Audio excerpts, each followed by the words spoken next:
क्या ये हकीकत है कि मैं तमाम जम्मू कश्मीर के लोगों को मुफ्त बिजली दे पाऊं? नहीं। आज के दिन में तो शायद जम्मू कश्मीर को 24 घंटे बिजली देने का भी हमारे पास बजट की जो है प्रोविजन है नहीं। हमें मजबूरन कट लगाने पड़ते हैं।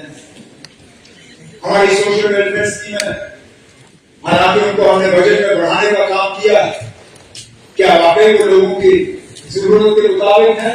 नहीं है। ऑनरेबल एमएलए ने यहाँ अपनी तनख्वाह के हवाले से बात की, क्या हमारी तनख्वाह इनकी जरूरत के मुताबिक है? नहीं।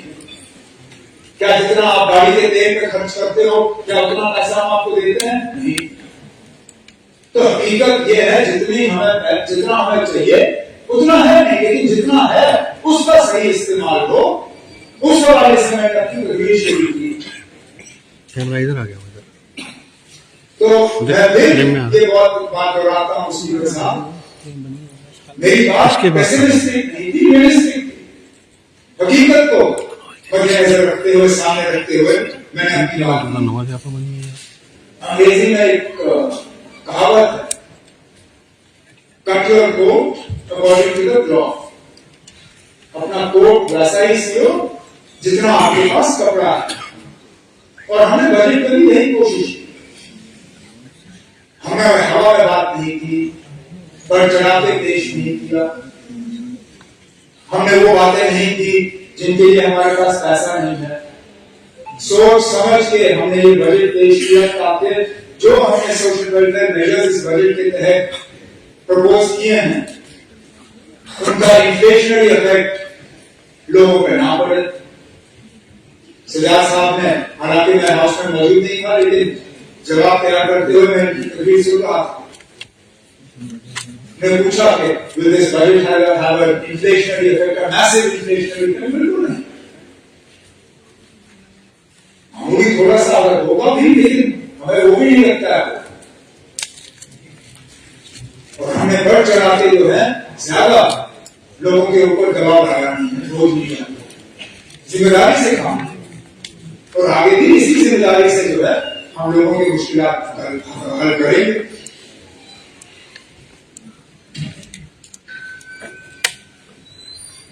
हमें बार बार याद दिलाया जाता है कि हमने क्या क्या वादे किए। अब हम जानते हैं हमने लोगों से क्या वादे किए। आपसे ज्यादा उन वादों को हमने दोहराया। इलेक्शन के दौरान अपने मैनिफेस्टो के हवाले से आप लोगों ने हमारे मैनिफेस्टो के हवाले से थोड़ी बात की, लेकिन उससे ज्यादा हम जानते हैं ना हमने लोगों से क्या क्या वादे किए। और मैं फिर इस बात को इस हाउस में दोहराता हूं ना, हम वादा बंद हैं, हम अपने वादे जो है लोगों के साथ किए गए वो पूरा कर लेंगे। लेकिन हमने ये कभी नहीं कहा कि पहले बजट में सारा कुछ होगा, कि हम बस एक ही तकरीर में आके सारे मसले जो है हल करेंगे या सारे अपने वादे जो है पूरे करेंगे। हमने ये कहा कि हम शुरुआत करके एक बुनियाद डालेंगे, एक वो मजबूत बुनियाद जिसमें हम एक इदारा, एक ढांचा जो है कायम कर सकें। यही इस बजट का मकसद था। इस बजट के हवाले से हम लोगों को ये पैगाम, ये मैसेज पहुंचाना चाहते थे कि हम अपने वादे भूले नहीं, हम अपने वादों पर कायम हैं।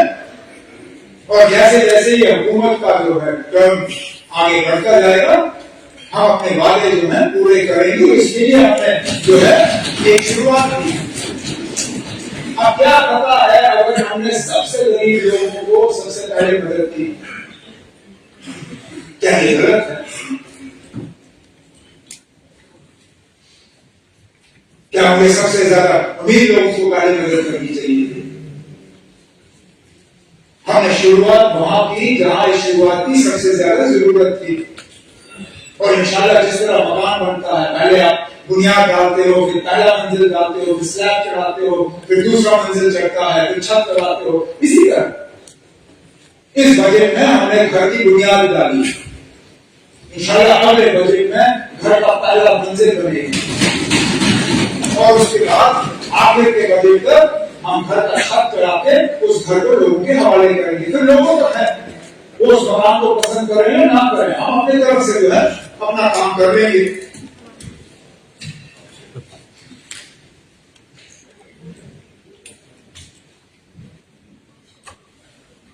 यहां बजट के डिस्कशन के दौरान शुरुआत की, रिवाइवल शुरुआत यहां से हुई, फिर पहली तकरीर मेन ऑपोजिशन पार्टी के हवाले से, ओपनिंग बैट्समैन के तौर पर बिल्कुल सुनील गावस्कर के अंदाज में जनाब मकोटिया साहब पैड ग्लव्स हेलमेट पहन के पूरे मैदान में, लेकिन मैं थोड़ी देर के लिए कंफ्यूज हुआ कि उतरे थे क्रिकेट के मैदान में, लेकिन खेलने लगे फुटबॉल। डिस्कशन था बजट पे, लेकिन तकरीर थी गवर्नर एड्रेस वाली। शायद अगर 20-25 मिनट तकरीर की तो 20 मिनट उसमें सियासी बातें, 5 मिनट बजट के हवाले से।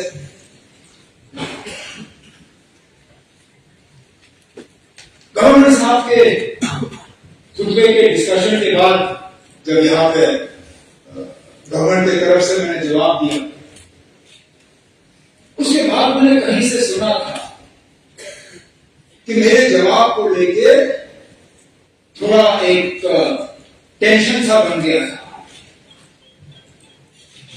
और हमारे जो मेन प्रिंसिपल ऑपोजिशन पार्टी है उनकी काफी खिंचाई कि आप लोगों ने इनको सारा वो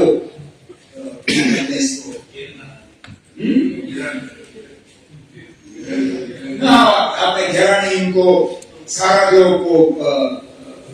इश्यूज हैं वो सारा चेंज हो गया। नैरेटिव, हाँ सही, थैंक यू, मैं वो लफ्ज ढूंढ रहा था, कभी कभार मेरी अंग्रेजी खराब हो जाती है। वो नैरेटिव इनको आपने चेंज करने दिया, यहां से भी पढ़े, दिल्ली से भी पढ़े। मैंने इस बात को मैंने मजाक के तौर पर मैंने इसको ज्यादा सीरियसली लिया है, क्योंकि हम अक्सर बेशतर अपने आप को बहलाने के लिए जो है बातें सुनते हैं। लेकिन जब मैंने मनकोटिया साहब की तकरीर सुनी, इनकी तकरीर ने साबित किया कि वाकई जो मैंने सुना वो सही सुना,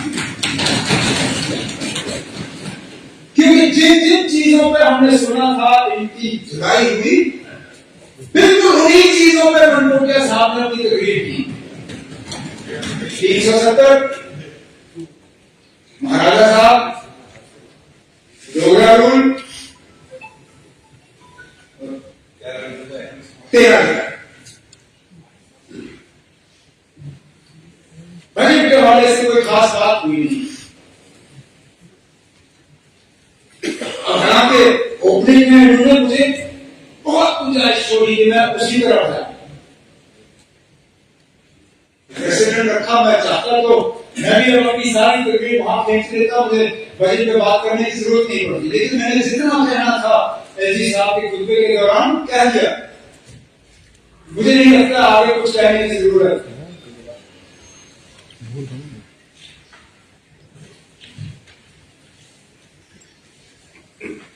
मैं शुरुआत अपनी बजट के रिप्लाई के हवाले से जिस इशू पे आज हाउस में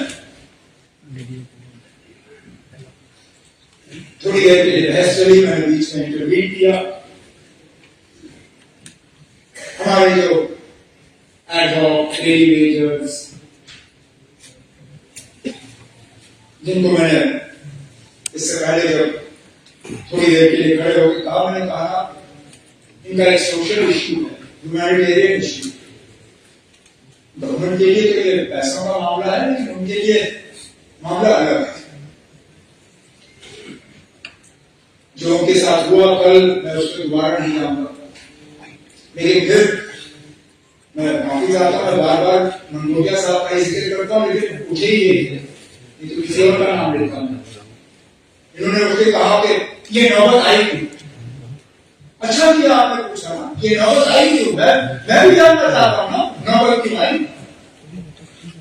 क्योंकि हमें आए हुए तो 4 साढ़े 4 महीने हो गए, और बाहर रह के 10 साल हो गया। मैं मानता हूं हमने कुछ नहीं किया, मैं इसी बात पे आ रहा हूं, मैं मानता हूं हमने कुछ नहीं किया, इसलिए तो हमारे 2014 में अगर किया होता, बदकिस्मती से हमारी बदकिस्मती, हमने तैयार किया था सारा निजाम इनको रेगुलराइज करने का, उस सैलाब में हम बह गए, उनका वो रेगुलराइजेशन भी बह गया। चलिए हमसे नहीं हुआ, मैं मानता हूं नहीं हुआ हमसे। सलाहकार साहब, शामराज शर्मा साहब गवाह हैं, जानते हैं हमने कितनी तैयारी की थी, नंबर भी हमने फाइनलाइज किया था, प्रोसेस भी फाइनलाइज किया था, सारा ऊपर वाले ने रखा नहीं था कि हमारे हाथ नहीं हुआ, हम आ गए, आप लोग आए, फिर क्या किया?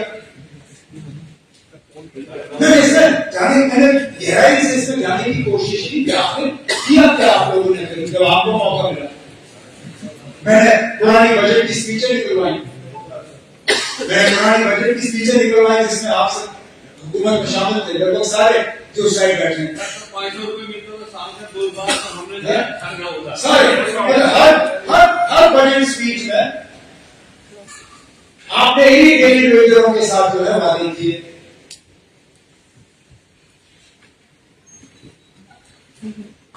पहले बजट स्पीच में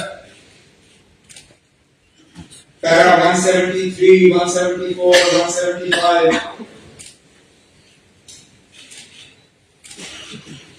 पहले तो आपने ये बताया कि आप रख नहीं सकते हो। If the entire law to such workers is regularized, the financial implications shall work out to 1.25 crores per annum approximately. तो पहले ही आपने कहा कि क्यों नहीं हो सकता, फिर कमेटी बनी थी ना, चलो ना, फिर कमेटी बनी, ठीक है, अच्छा बनाया आपने कमेटी, मैं सोचा ठीक है ना, कमेटी बनी तो अपने बजट में उसका कहीं ना कहीं एक फॉरवर्ड मूवमेंट हुआ होगा। तो मैंने उसके बाद ये 15-16 की बजट थी, 16-17 का मैंने निकाला, 16-17 के हवाले से आपने सिर्फ इतना ही कहा कि हाई लेवल पावर कमेटी जो है वो तश्कील की गई है और हम इनके लिए कुछ करना चाहते हैं, फिर कुछ नहीं। फिर 17-18 की तकरीर आई, उसमें तो आप और ज्यादा आपने कहा ना, मेरे पास मुझे 2 फैसले करने हैं, मैं या तो 7th पे कमीशन दे सकता हूं या इन डेली रेटेड वर्कर्स को रेगुलराइज कर सकता हूं। अब क्योंकि मेरे ऊपर मुलाजिमों का दबाव ज्यादा है, मैं रेगुलराइजेशन नहीं कर सकता हूं, मैं 7th पे कमीशन दे देता हूं। और फिर कहा over the course of the next financial year I intend to start the process of regularization of casual workers. I intend to start. तीसरा वर्ष, 3 चौथे पे जब हम आते हैं तब जाके आपको बड़ी पेशरफ थी, क्योंकि आपको मालूम था कि अब चौथी बार आ रहे हो तो उसको कहना पड़ेगा। चौथी बजट से 1 महीना पहले, क्योंकि ये सेशन अगर मुझे याद है हम जनवरी में यहाँ बैठे हैं ना, मैं उसको वहां बैठा था, हमें जनवरी में यहाँ बिठाया गया, दिसंबर में SRO निकलता है, SRO 520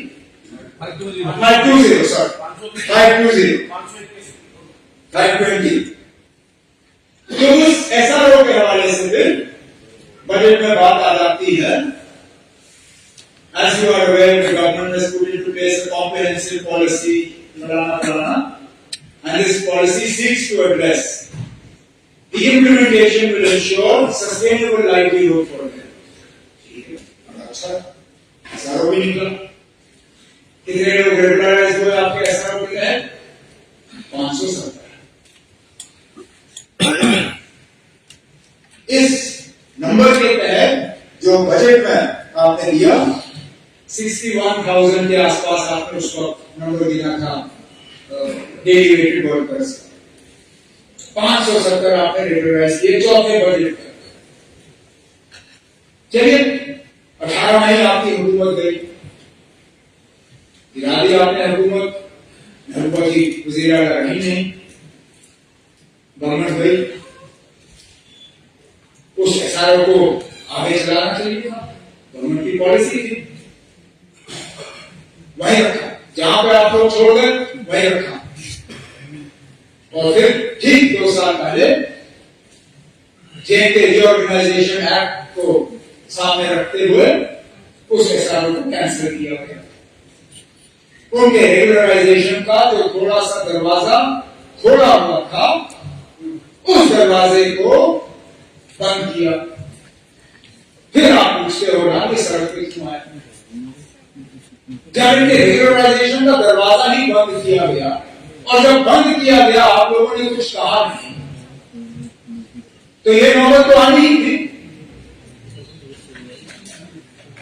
अब हमें इस सिलसिले को दोबारा करते हमारी मजबूरी बन गई।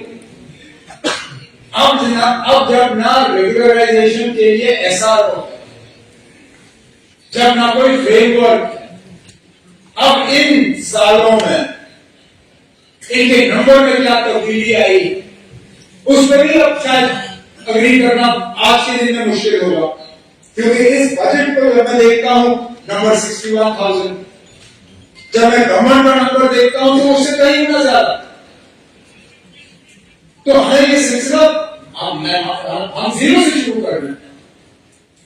तो आज कम से कम उन डेली वर्कर्स और हमारे जो हैं कैजुअल एड हॉक, उन्हें इस बात का एहसास देने के लिए कि हम उनको भूले नहीं हैं, हम अपनी कार्रवाई कर रहे हैं।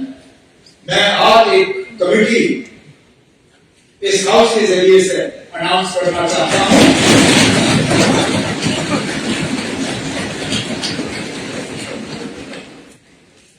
मैं इस बजट तकरीर के बाद उस पर बाज़ाब्ता ऑर्डर करके चीफ सेक्रेटरी साहब के जिम्मे रख के इस कमेटी में chief secretary, additional chief secretary in the chief minister's office, planning secretary, GAT secretary, law secretary, क्योंकि इसमें लॉ का भी एक बहुत बड़ा रोल बनता है सुप्रीम कोर्ट की जजमेंट के बाद। उन्हें 6 महीने का वक्त देके उनसे कहा जाएगा कि 6 महीने के अंदर अंदर बाज़ाब्ता एक फ्रेमवर्क तैयार करें, नंबर तय करें, जीएडी के नंबर तय करें कि कितने हैं, फिर लीगली और फाइनेंशियली इसके वो देखते कि किस तरह किया जा सकता है, एक रोड मैप तय करके, ताकि अगले बजट में इस हाउस के सामने मैं खड़े होकर आपसे ये कहूं ना कि हम करते जा रहे हैं।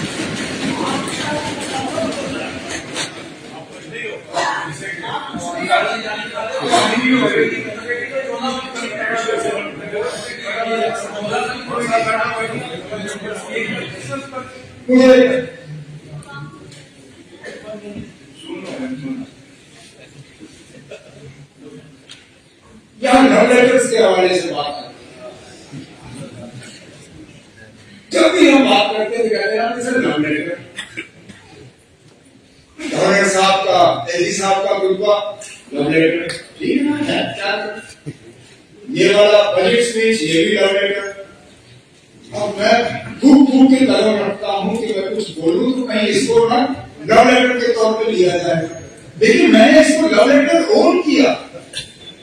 जब प्रेस ने मुझसे पूछा कि आप ऑपोजिशन कहती है this is a love letter to the BJP, मैंने कहा बिल्कुल है, it's a love letter to the BJP, it's a love letter to PC, it's a love letter to PDP, it's a love letter to NC, it's a love letter to CPM, it's a love letter to Congress, it's a love letter to Khurshid Saab's party, it's a love letter to independents, it's a love letter to the people of Jammu and Kashmir.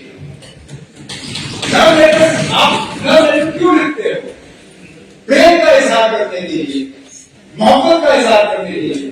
क्या मैं जम्मू कश्मीर के लोगों के साथ मोहब्बत करता हूँ? बेशुमार लोग मोहब्बत करता हूँ, लेकिन क्या मोहब्बत करता हूँ, और कोशिश की है कि इस मोहब्बत के तहत मैं कुछ उन्हें दे पाऊं। तो मैं शर्मिंदा नहीं हूं कि हमने लव लेटर लिखा और इंशाल्लाह अल्लाह ने जिंदगी रखी तो अगले 5 साल तक हम लोगों को ये लव लेटर लिखते जाएंगे।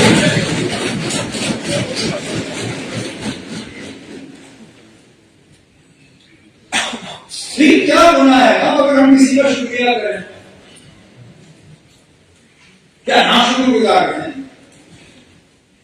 अगर किसी ने जम्मू कश्मीर के लिए कुछ किया है, मदद की है, तो क्या मुझे हाउस में खड़े होकर कहना चाहिए कि कुछ नहीं किया, नहीं की मदद?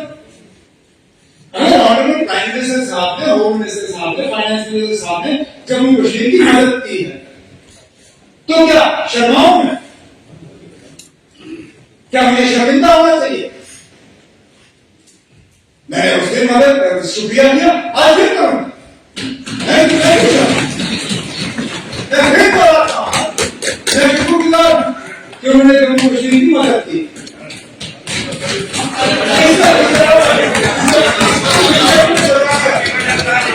इस पे बता दिया। अच्छा, फिर बात आई कि ये सारा it's all paid for by government of India. यही तो हमारी मुसीबत है। ये तो मैं खुद कहता हूं ना, we don't stand on our own feet. हम खुद कफील नहीं है, हम खुद मुख्तार नहीं है, we are not financially independent. उसी चीज को मैं दुरुस्त करने की कोशिश कर रहा हूं। और ठीक यही बात आपकी पुरानी बजट की तकरीरों में, वही जो मैं बात करना चाहता था, वही बात तो आपके पहले बजट में, that finance ministers go to Delhi with a begging bowl. उस बजट की तकरीर में काश जो 4 साल बजट आपने पेश किए उसमें अगर कुछ हुआ होता।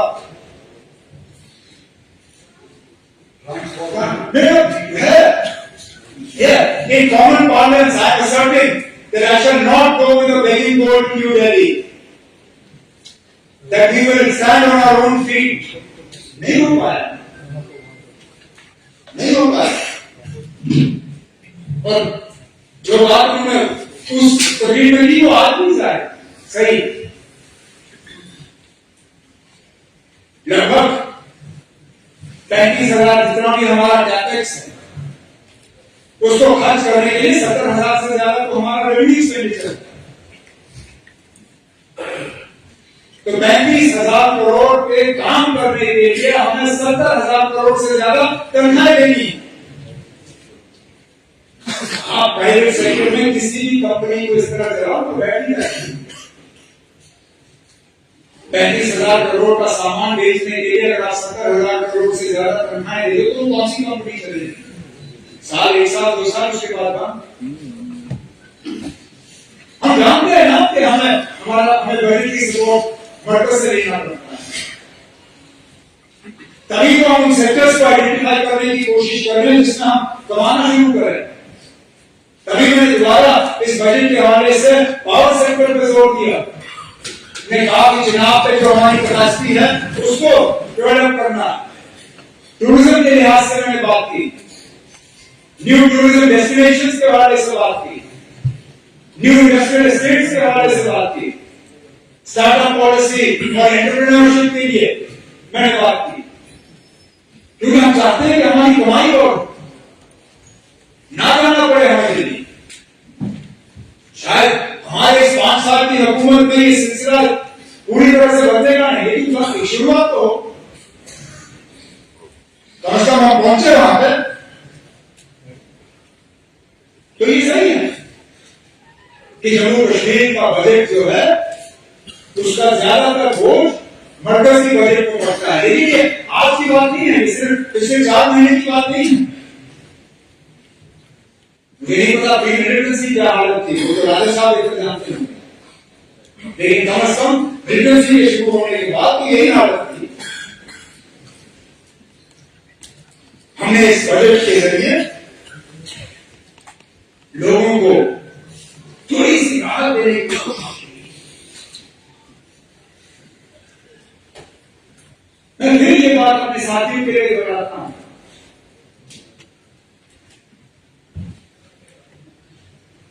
याद करिए हमारा अक्सर बेशतर कंपैरिजन दिल्ली के साथ की जाती है कि आपकी भी हालत दिल्ली मतलब स्टेट और दिल्ली नॉट मरकजी हुकूमत दिल्ली गवर्नमेंट की तरह आपके भी इख्तियारात वही दिल्ली स्टेट फाइनेंशियली जो है वो they run a revenue surplus budget. याद करिए ना जब अरविंद केजरीवाल साहब ने सारे पहले बजट लाने की कोशिश की उस बजट के खिलाफ उसी गवर्नमेंट के अफसरों ने अखबारों में इश्तिहार छापे। याद है आपको? ये है ना यूपी में बजट बनाने की तकलीफ। इसके बावजूद आप बताइए ना कौन सा सेक्टर टच नहीं हुआ? Social sector, social pension, marriage assistance, food, electricity, सारे सोशल सेक्टर हमने कवर किए। यूथ के लिए, स्पोर्ट्स के लिए बिलखसूस अलग प्रोविजन, एम्प्लॉयमेंट जनरेशन के लिए जैसे मैंने कहा इंडस्ट्रियलाइजेशन वगैरह उस हवाले से, डेवलपमेंट के लिहाज से कौन सा सेक्टर ऐसा रहा जो शुरू R&D, PWD, जल शक्ति, हेल्थ, एजुकेशन, पावर, सारे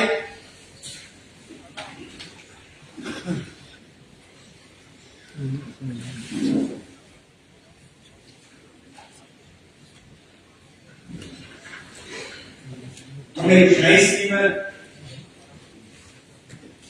अपने, चाहे वो युवा के हिसाब से हो चाहे सेहत के हिसाब से हो, सारी सेंट्रल गवर्नमेंट की सेंट्रली स्पॉन्सर्ड स्कीमें नहीं है ना। वो कौन सा सेंट्रली स्पॉन्सर्ड स्कीम है जिसके तहत हमने अपनी बहनों को अपनी माओ को मुफ्त का बस कर जो है ट्रांसपोर्ट कर दिया? उसमें भी हमारी छोटी बहन जो है नाराज कि किस बार को सिर्फ एक बस जाती है ना, वो हमारा कसूर है। क्यों नहीं है वो बस है? हम तो अभी आए, कोई बात नहीं, हम इस बसों की तादाद बढ़ा देंगे और बढ़ा के रखेंगे। लेकिन मैं आपसे पूछ रहा हूं, अगर आप एक ही बस है तो जो डबल इंजन की आप लोग अक्सर बात करते हो, यहां कौन सी डबल इंजन की कमी थी? दिल्ली में भी सरकार आपकी मतलब मरकजी सरकार और यहां पर भी आपकी, तो बसों की तादाद बढ़नी चाहिए थी। अब चलिए उस एक बस में भी अगर उनको मुफ्त चढ़ने का मौका मिला तो क्या हम उनके साथ गुनाह किया? कल को 5 बसें होंगी, उन 5 बसों में भी हमारी बहनें जो है मुफ्त चढ़ेंगी। इंशाल्लाह एक दिन अगर 10 बसें होंगी 10 में चढ़ेंगे। इसी ऐसी कुछ शुरुआत होती है। सेंट्रल स्पॉन्सर्ड स्कीम्स के तहत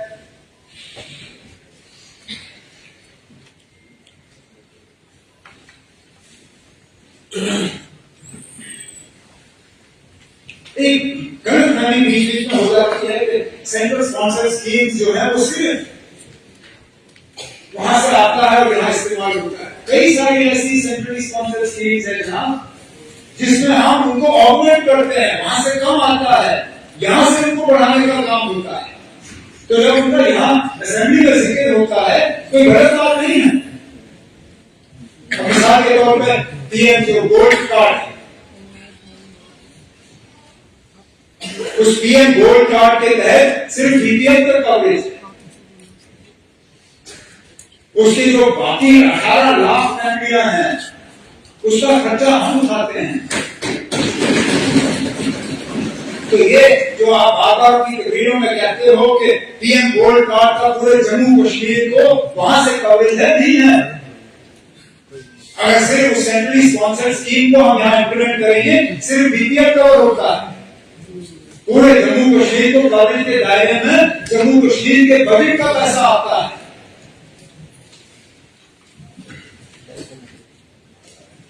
सामग्रा में जब फ्रांस पे बात होगी इस पर तफसीलन एजुकेशन मिनिस्टर साहब बात करेंगी, लेकिन इसमें भी जो वहां से मिलता है उसको यहां पर ऑपरेट किया जाता है। वहां पे सिर्फ contract teachers, limited number of contract teachers, हमने 28,000 के लिए जो रेगुलर सैलरी वाले हैं उनको इसके दायरे में लाके उन्हें जो है इसके बेसिस गवर्नमेंट की हिसाब लगा देते हैं। इसी तरह नेशनल सोशल असिस्टेंस प्रोग्राम जो सोशल वेलफेयर की स्कीम है 1.43 लाख बीपीएल फैमिलीज जो है वो कवर होती हैं गवर्नमेंट ऑफ इंडिया के फंडिंग से। जो बाकी 8 लाख पेंशनर हैं वो यूपी जेएनके के एक्सचेकर से कवर हो जाते हैं। तो जब हम यहाँ पे सेंट्रली स्पॉन्सर्ड स्कीम्स के हवाले से बात करते हैं तो सिर्फ ये नहीं है कि वहां से पैसा आता है और यहाँ सिर्फ बैंक टेलर की तरह हम पैसा बांटते हैं और हमारा कोई काम नहीं है। वहां से जितना आता है उसको हम यहाँ बढ़ा के फिर लोगों को पेश करते हैं। तो जब आप ये राशि देने की कोशिश करते हो कि हमारा कुछ है ही नहीं इसमें, सारा सेंट्रली स्पॉन्सर्ड है, गलत है। थोड़ा सा वहां से आता है लेकिन उसका अक्सर बेशतर हिस्सा जो है यहाँ बढ़ा के लोगों को पेश करते हैं।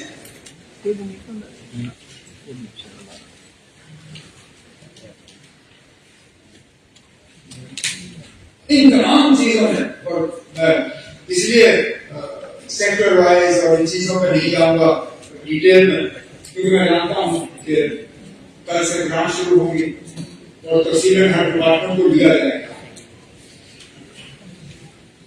लेकिन अगर मुझसे पूछा जाए कि आप इस बजट की सबसे बड़ी खासियत क्या है, मैं ये कहूंगा कि ये पहली मर्तबा है कई सालों के बाद कि जम्मू कश्मीर का बजट जम्मू कश्मीर के लोगों के तहत जम्मू कश्मीर की असेंबली करते हैं। इसमें खामियां होंगी, इसमें कमजोरियां होंगी, कोई डॉक्यूमेंट कोई बजट जो है वो परफेक्ट नहीं होता। लेकिन सबसे बड़ी बात यह है कि ये बजट यहां पर डिस्कस हो रहा है, पार्लियामेंट ऑफ इंडिया में नहीं। इसको बनाने में आप सबका रोल है, कहीं कम कहीं ज्यादा, लेकिन शायद ही आप में से कोई है जिसकी सुनवाई नहीं हुई इसको बनाते हो। आज इसको डिस्कशन किया जा रहा है तो आप कर रहे हो, वहां पे बैठे हुए एमपी हजरात नहीं। इसको पास आप करोगे, वो नहीं। बड़ी मुद्दत के बाद, बहुत इंतजार करवाने के बाद, बहुत पापड़ बेलने के बाद हम इस नौबत पे आए हैं कि जम्मू कश्मीर के बजट का फैसला जम्मू कश्मीर के चुने हुए नुमाइंदे कर रहे हैं। और ये इस बजट की सबसे बड़ी बात है। इस बजट के तहत हमने कोशिश की कि लोगों को अपनी आवाज वापस मिले। जो हमने कहा था we want to restore the dignity, the empowerment of the people of Jammu and Kashmir, ये उस हिस्से में एक शुरुआत। सोशल इक्विटी ये उस तरफ एक कदम है।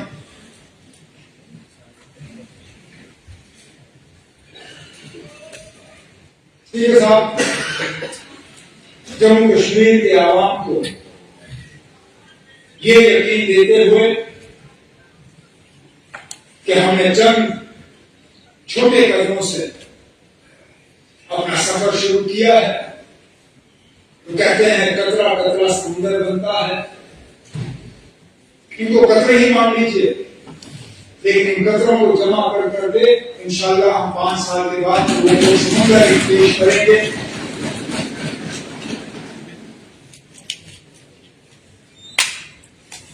मैं तमाम ऑनरेबल मेंबर्स का इस डिस्कशन में हिस्सा लेने के लिए शुक्रिया करता हूं और उम्मीद करता हूं कि ये बजट जो है तो मौका मिलेगा इसको पास करके हम लोगों के बारे में बहुत शुक्रिया।